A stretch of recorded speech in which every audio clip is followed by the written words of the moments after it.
এতিয়া 22,000 চাকৰি ওলাব। কোনোবাই মোক সুধিছে যে 1 লাখ হৈ যোৱাৰ পিছত শেষ নেকি?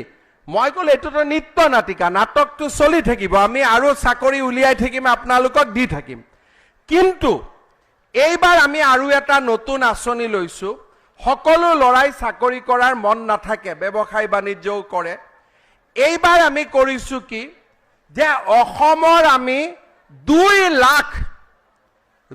লাখ ল'ৰা ছোৱালীক আমি নিজৰ ব্যৱসায় প্ৰতিষ্ঠাৰ কাৰণে বেংকৰ লগত কোনো কানেকশ্যন নাই, ডাইৰেক্টলি চৰকাৰৰ পৰা 2 লাখ টকাৰ আমি সাবসিডি দিম ডাইৰেক্টলি। এই 2 লাখ টকা প্ৰথমতে 1 লাখ পাব। 1 মিনিট ৰখ কৈ কথাখিনি কৈ লওঁ। সিহঁতে মামাক জিন্দাবাদ দিয়ে, ঘৰত গৈ মামীয়ে কয় মোক কোনো জিন্দাবাদ নিদিয়ে। আচ্ছা ৰখ, এতিয়া হ'ল 2 লাখ টকাৰ 1 লাখ প্ৰথমতে পাম। 1 লাখ প্ৰথমতে পোৱাৰ পিছত যিসকলে ভাল কৰি ব্যৱহাৰ কৰে তেওঁলোকে দ্বিতীয় 1 লাখটো পাব।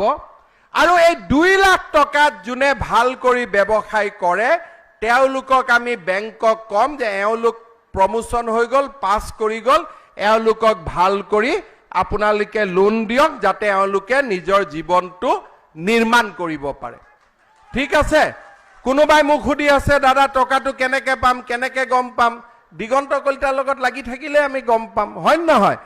আমি পৰমা ৰাজবংশীৰ লগত লাগি থাকিলে গম পাম, আমি জয়ন্ত মল্ল বৰুৱাৰ লগত লাগি থাকিলে গম পাম, আৰু টিভি চাই থাকিলেও গম পাম। কিন্তু বেছিকৈ এওঁলোকৰ লগত লাগি থাকিলে আমি সোনকালে গম পাম, যোনবিলাকে লাগি নাথাকে অলপ দেৰিকৈ গম পাব, হয় নে নহয়? ঠিক কৈছো নে নাই? গতিকে লগত লাগি থাকিলে আপোনালোকে সোনকালে গম পাব।